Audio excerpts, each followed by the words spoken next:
Alors aujourd'hui nous allons travailler sur une nouvelle leçon, num 11.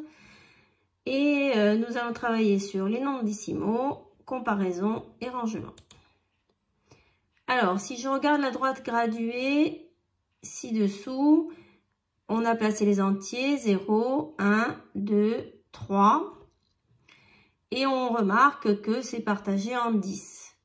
Donc je vais d'abord trouver les fractions. L'unité est partagée en 10. Jusqu'ici, j'ai 8 parts, donc 8 dixièmes.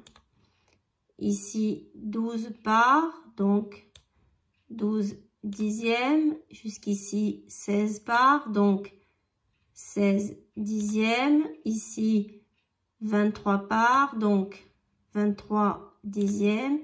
Ici, 25 parts, donc 25 dixièmes. Et ici, 31 parts, donc 31 dixièmes. Ensuite, si je raisonne en nombre décimal, ici, je suis à 0, puisque 0, c'est ma partie entière, virgule 8. Ici, ma partie entière, c'est 1. Donc, je me retrouve avec 1 et 2, donc 1,2. Ici, 1,6. Ici, 2,3, ici 2,5 et ici 3,1. Donc si maintenant je veux comparer ces nombres décimaux, je vais avoir besoin des signes. Donc je vous rappelle que celui-ci signifie plus grand que et celui-ci signifie plus petit que. Attention à ceux qui inversent. Alors je vais comparer les nombres suivants. 0,8 et 3,1. Donc, si je regarde ma droite graduée, c'est très facile. Je vois bien que 0,8 est plus petit que 3,1. Mais je vais essayer de regarder de plus près.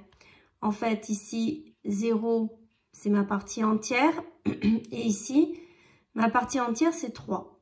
Et bien, en fait, 0 unité, c'est plus petit que 3 unités. Et ça me suffit pour les comparer. Ici, 2,3 et 1,6. Donc, sur ma droite graduée, je vois bien que 2,3 est plus grand que 1,6. Et je vois ici que 2 est bien plus grand que 1. Donc, 2 unités, c'est bien plus grand que 1. Alors, deuxième cas, 3,3 et 3,5. Alors, ici, 3,5, je ne l'ai pas. Mais qu'est-ce que je remarque? Que j'ai pour les deux 3 unités. Donc, ça ne me permet pas de les comparer. Donc, je vais être obligée de regarder les dixièmes qui sont des parts beaucoup plus petites. Puisqu'une unité, c'est tout ça. Alors que les dixièmes, c'est ce petit morceau-là. Mais ici, j'en ai 3 et ici, j'en ai 5. Et 3,5, il est ici. Donc, on voit bien que 3,3 est plus petit que 3,5. Alors, pourquoi? Parce que 3 unités, c'est pareil que 3 unités, je ne peux pas conclure. Mais 3 dixièmes, c'est plus petit que 5 dixièmes.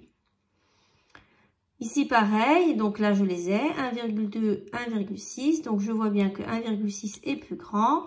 Donc, la partie entière ici, 1 et 1, ne me permettent pas de les comparer. Mais je vois que ici, j'ai 6 dixièmes. Donc, 6 dixièmes, c'est tout ça. Alors que là, je n'en ai que 2. Ici, c'est ça. Donc, du coup, 6 dixièmes, c'est plus grand que 2 dixièmes.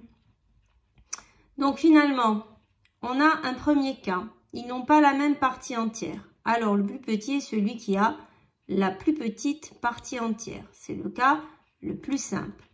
Donc, premier exemple. Ici, j'ai un 3 en partie entière, 9 en partie entière. Donc, 3,656 est plus petit que 9,1 parce que 3 est plus petit que 9. Je ne regarde pas la partie décimale.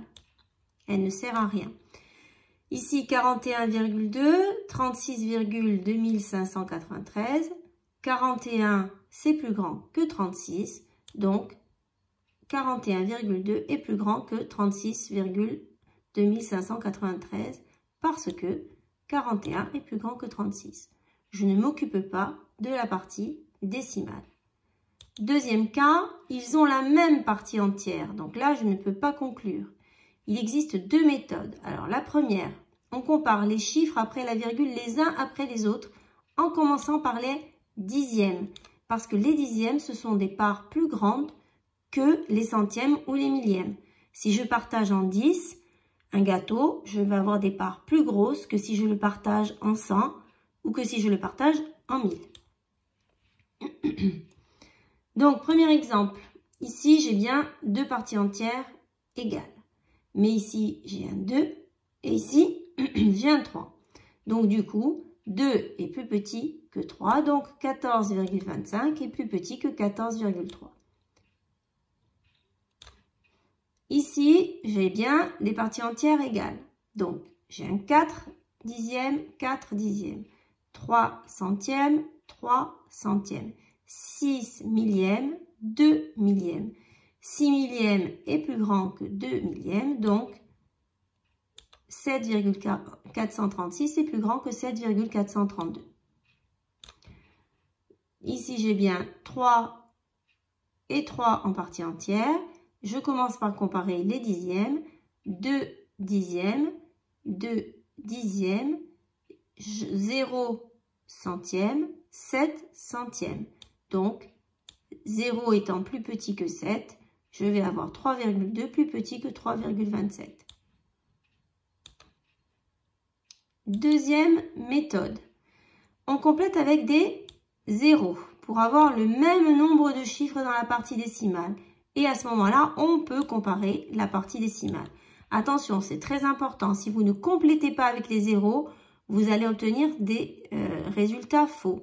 Pour pouvoir comparer les parties décimales, il faut qu'elles aient le même nombre de chiffres. Alors, on y va. Ici, 14,25 plus petit que 14,3. Pourquoi? Parce que 25, c'est plus petit que 30. D'accord?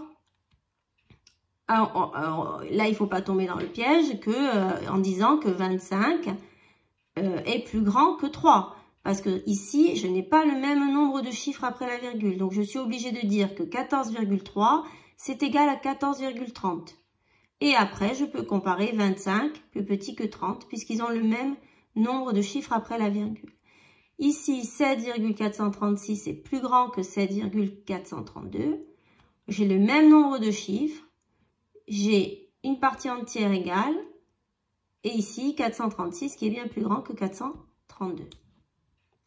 Dernier exemple, 3,2 est plus petit que 3,27 parce que 3,2, ben, c'est 3,20.